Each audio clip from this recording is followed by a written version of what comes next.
We are ninjas, we are brothers, we're united and we're strong. We are ninjas, we are turtles. The Legend of the Teenage Mutant Ninja Turtles. Part 1, Chapter 70, Reassurance. Written and performed by Joseph Chambers and based on the original Teenage Mutant Ninja Turtle comic books created by Kevin Eastman and Peter Laird. Benjamin Franklin supposedly once said, "If you fail to plan, you are planning to fail."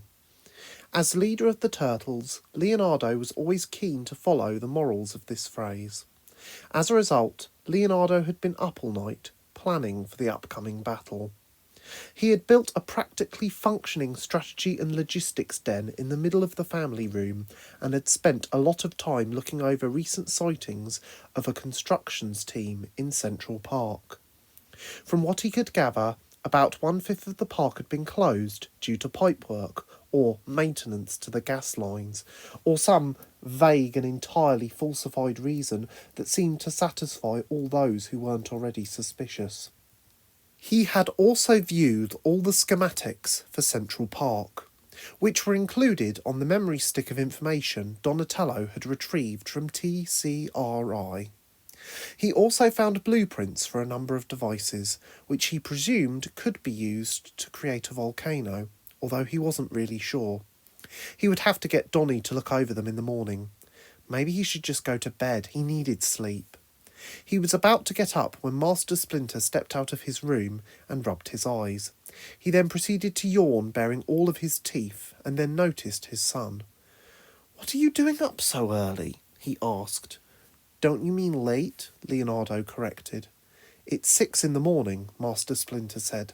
"Have you been up all night?" "If that really is the time, then yes." Master Splinter sat beside his son and turned to face him. "I need you to promise me something." "Anything?" "Don't let yourself become ill. Your immune system will weaken with too much stress." "The entire world is resting on my shoulders," Leonardo argued. "No, it is resting on our shoulders. Just because you are a leader, and may I say, a good one at that, doesn't mean you should force yourself into becoming an insomniac." "Insomniac?" Leonardo asked. "It means someone who loses sleep. Now, off to bed with you," Splinter demanded. "It's morning, I should be awake," Leonardo complained. "You haven't slept yet, and ninjas need to," Master Splinter responded. Leonardo was too tired to continue with the argument and sulked off to his bedroom before slumping onto his bed into a sound, serene, and still sleep. It was 7 in the morning when April joined the Turtles for breakfast. She was still wearing her clothes from the last night, and Donatello had promised to go with her later to collect some of her belongings from her apartment. April pulled up a chair at the kitchen table and said "Good morning" to Mikey, Donnie, Raph, and Master Splinter. She then had to do a double take and stared horrified as she realised that Donatello had insects on his jam toast and was still happily eating it. "I told you it was disgusting, dude," Michelangelo jeered. "It's not that bad. Some insects are still used as a natural ingredient in red food colouring, and entomophagy is still common in Thailand," Donatello assured. What has my life become?" April stuttered, folding her head in her arms. After April had finally managed to get her breakfast down, despite being queasy, she, Master Splinter, and her turtle friends, minus Leonardo and Michelangelo, made their way to the dojo.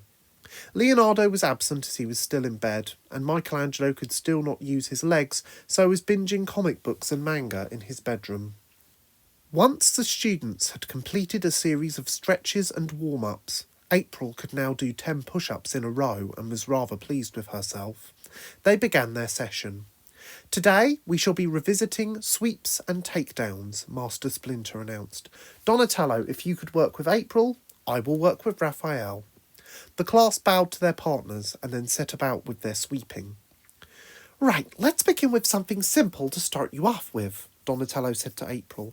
He then practically leapt at her and snuck his left foot to the inside of her right foot, then swept her clean off balance, all in less than a second.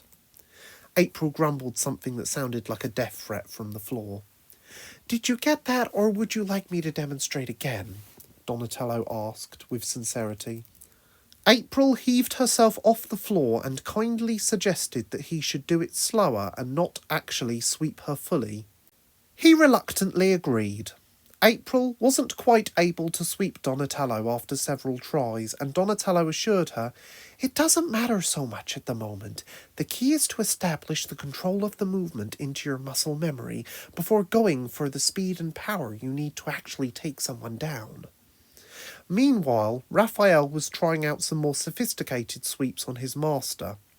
One particular sweep featured the turtle grabbing the rat by the shoulder and flicking his foot into the back of the rat's ankle to knock him to the floor. Master Splinter then grabbed Raphael by the plastron, tugged him down to the ground, and used his foot to kick him in the midriff before lifting him over his head and allowing him to fall to the floor behind him. "Well done, my son," Master Splinter praised as he stood himself up again. "Just keep in mind that you must only use the heel of your foot to perform the sweep. If you were to use the rest of your foot, you could damage your toes." "Hi, Sensei," Raphael moaned. "Is there something on your mind, Raphael?" the sensei asked. "How are we going to stop the shredder?" Master Splinter paused for a moment and then said with an air of certainty, "Like we do everything else, as ninjas, and more importantly, as a family." "Yeah, as beautiful as that sounded, I'm really freaking out. With Mikey's leg messed up and Leo working himself to death, I really don't see how we can actually do this." Raphael was abruptly interrupted by a shrill yelp of surprise which indicated April had finally managed to sweep Donatello. She immediately tried to help him up, repeating, "Are you okay?" several times. He insisted he was and congratulated her whilst rubbing his head, which had ricocheted off the floor painfully. "We will do it. We can do it, I promise," Master Splinter said to Raphael, who was slightly cheered by this.